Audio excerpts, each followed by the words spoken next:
Hello and welcome to the show. Now, the last supercar to go up a hill climb was the Jaguar XJ220, and our only supercar to go up the hill climb, and it did struggle a little bit. There just wasn't the power in the car for it to really excel up the course. Today's vehicle is another supercar, the Lamborghini Countach, and it just might fare a little bit better than the Jaguar. Certainly should be an interesting one to see how it will manage, because we have a lot more PI to play around with. We start off at a relatively low A-class. Now, we have to convert the cars to all-wheel drive, which we shall do here, and they have to run snow tyres, which is going to jump our PI up, well, by pretty much 100. However, that does still give us a fair amount of PI to kind of work with. Downsides to this car are tiny, tiny front tyres. Thought they might get a bit bigger than 235s, and at the rear we're already 345s. So, massive rear tyres, not as big a front tyres as I would ideally like, which is a little bit of a shame. I'm not sure if I'm going to bother with the bigger rear tyres, in all honesty here.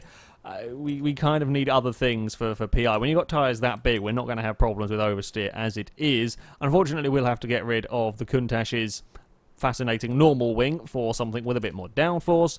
We're going to need the downforce when it comes to this course. We'll come back to that stuff in a minute. We're going to want brakes. We're going to want rally suspension. With the Countach being a supercar, the standard suspension probably wouldn't be too happy across this course. We're also going to want a roll cage to stiffen up the chassis. Now, this is where it gets a little bit tricky. Do we go full? I think we do, you know. I think for 20 PI, we go full weight reduction. I mean, the power to weight ratio in this is already better than that we had in the Jaguar, I think. Or fairly... yeah, I think that is better than the Jaguar, to be honest. So, I think stand a slight better chance.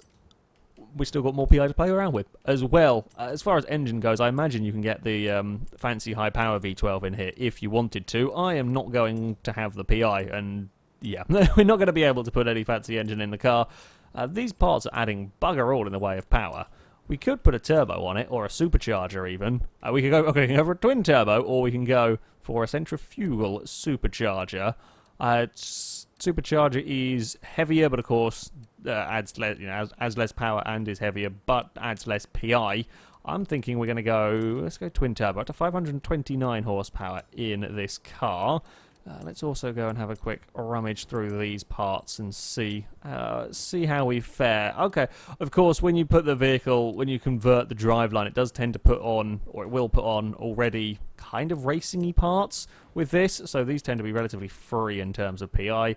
Might as well go for them. And then I guess the rest is just to finish it off with some engine bits and pieces. So, wow. 1 PI out of that. Come on, camshafts. There we go. That's more like it. 32 horsepower. Standard engine isn't that great in terms of getting power out of it, unfortunately. We can get another 6 horsepower there. We can get another... oh, we can get 7 horsepower there. Okay, can we do better than 7? Any advance on 7 horsepower car parts? Oh, 8! Yes, we can! We can get 8 horsepower. Right, turbos, you're not going to work, are you? No, because that's 41 horsepower. And that's not going to stay in S1 class. We could go for these. They will add on more power. I can add on 10, but it's adding weight. I think I'm just going to go pistons. I think we will go pistons. And then see, maybe flywheel. Oh, I was going to say, I was probably pushing our luck a little bit, but sure, we'll get the car just under £2,900. Yeah, much better power to weight ratio in this than the Jaguar at 575 horsepower, 440 odd torque. Potential for it to be a half decent car then. Of course, it is off to the Devil's Corners hill climb with our Lamborghini. It is going to get 3 runs up the course in an attempt to go as fast as possible. Now, its main target will be the XJ220, a 2-minute 0.1. In all honesty, I think the Countach should be going faster than that. Certainly, we should be getting a sub-2-minute run. Perhaps its goal is to go quicker than the Transit, and I know that sounds weird. However, the Transit is a 1:59.3 up this course. It sits in 9th place. Relatively, in fact, it is almost mid-table. It's almost exactly in the middle of the table, which is a very, very good showing from a van. So we would hope perhaps that the Countach could go quicker. Of course, the Transit did have some 900 odd horsepower, which made it relatively fast in a straight line, and it was surprisingly decent through the corners. The Countach, we shall have to wait and see. It's not too terrible through these turns, I will give it that. We don't have as much turn in as I would ideally like, but I'm not surprised with such tiny front tyres. In fact, they're the same size as the Fiat, the 131 that went up last time. That's, yeah, piddly front tyres on this car, which won't be helping matters. Straight line speed is kind of about what I was expecting, really. It's certainly by no means as slow as the Jaguar, but it's also not as quick as the likes of the Lancia Stratos, or as quick as, you know, the likes of the Fiat or the BMW and so on. It's sort of sitting somewhere in the middle. This is all going to be about how much time can we make up through the corners. And it's again, it's not the worst. It's not the worst. I fear, though, that it may just struggle for an overall lack of grip, although that's not too shabby at all through there. I would hope that we can be flat out up here. Indeed we can in the Lamborghini. It's looking like a relatively decent opening run from the car, although as we come... Yeah, bumps got it. Oh, we're going to run very, very wide. That was very slow off the icy straight. The bumps got it and were just dragging the car around, and once it started doing that, there is absolutely nothing that you can do to stop it. We don't have a horrible neutral steer, in fact, that we got from the Fiat last time out, and we have gone... Have we gone under 2? Not quite. Oh, that's close. That's very close. 2/200ths of a second away from a sub 2 minute run. We've already beaten the XJ220, though. I mean, we only need 7/10 of a second to go faster than the Transit. I'm thinking the Ford might be beatable here.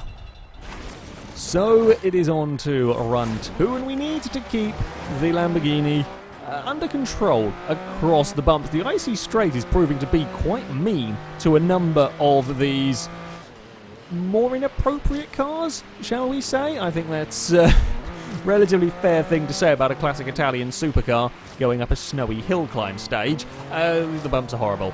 The bumps are horrible. Not quite as bad as some of the cars that we have seen, but unsurprisingly, the Countach not quite built to deal with them. Even with rally suspension and snow tyres, etc., it is not quite the car for the job. In other regards, though, it's not as bad as it could be. While its power to weight ratio is lacking, we've still got okay enough acceleration up this course, and we're not too terrible on turning. Despite the piddly front tyres, it is still carrying an okay amount of corner speed. What are we going to get up to down here? It is 114 again. Yeah, we can't crack much faster than that, I don't think. That was even pushing it. I would have been better off braking a smidge earlier than getting a neater run through there, because that was really pushing my luck to get the car stopped. Oh, make it around the hairpin. There we go.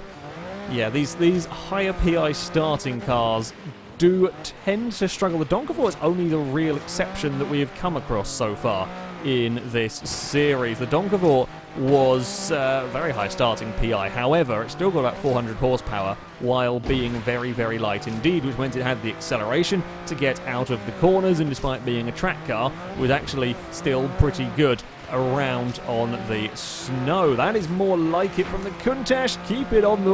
Oh, we scraped the paintwork, that much is for sure, but we made it around the turn as we break it down into that second to last corner and run towards the line. Is going to be a quicker time. Oh, it's in the 58s. That's not too shabby at all, in fact. 58.9 from the Lamborghini. Yeah, that's a pretty good time. I don't know if we can find a huge amount more, but for the car, that's a bit quicker than I was expecting it to possibly manage. Well, we don't have to worry about being embarrassed by a Transit as we head for our final run in the Lamborghini, as we are already about half a second down the road from the Transit, which is nice. Yeah, the Transit has been a surprisingly decent car for tackling this course, so to have gone faster than it is always something decent. I'm quite liking this Countach.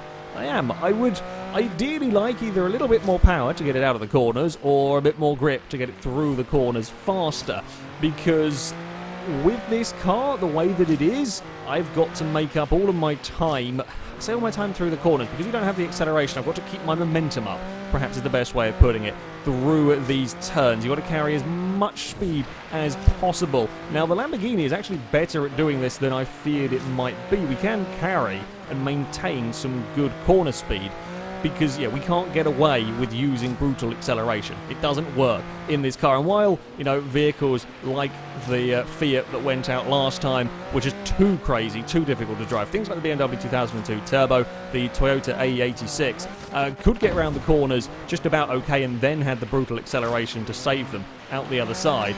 This, yeah, I'm hoping we are carrying enough corner speed in the Countach. It does give you quite a lot of confidence to really throw the car at the course. I'm surprised with its sort of stability and drivability on what is very alien territory to the Lamborghini. Things are actually going really well on this run. Sometimes you have a run that you that you feel is going fantastically well, and judging by where we are with these what would be the ghost kind of checkpoints going on, this Lamborghini is going very, very well indeed, although brushed off the wall is not a particularly helpful thing, as I tried to carry as much speed as I dare through it. There we go through the final corners, run towards the line with the Countach. Where did that come from? Where the bloody hell did that speed come from? I do not know. A 57.3 from the Lamborghini. And that did involve a slight brush of the wall. I don't think it cost us a huge amount of time, that, but where the hell did all that speed come from? I thought we might be able to go a little bit faster, you know, we might be able to maybe challenge the A86 or the Dodge Charger, but no, we've gone into second place. Second place for the Countach with that 57.3. It is a tenth of a second down on the Lancia Stratos. It beats the Donkavort by a tenth of a second. That is an absurdly fast time from that car. I am absolutely lost for words as to where... It must have just been an 100% perfect... I don't think I could probably get the opening parts of that run better if I tried again. I could probably run it many times and never get near that. It must have been a mega, mega run with the car, because that is all quarter speed. That is all quarter speed. I was saying about trying to keep up the momentum between the turns. That is the only way this Countach is going to make lap speed, because the Donkavort, the Commodore, the Lancia are all faster accelerating than the Countach. So the only way this car is making its speed is by maintaining more corner speed. And it doesn't feel like it's quite got the grip to even vaguely get near the Stratos. Apparently, though, if you get things right with this car, it absolutely can. That is a mega run. That is an absolutely astonishingly fast run from the Countach to go into second place. I think this car might be the surprise of the series. I know having a Transit go as fast as it does and embarrassing very other cars is quite cool, but I genuinely think this Countach going this quickly is... I know the Countach is a decent car and everything, but you look at the stats, you look at the cars it's going up against, to go that fast, and to have found that much time immediately on that last run as well is a big chunk of time to have suddenly gained. That is a mega, mega run from the Lamborghini. We have an Italian 1-2 at the moment. The Italians are very much ruling this snowy mountain pass. However, that is going to be it for this video, guys. Thank you very much for watching, and until next time, goodbye.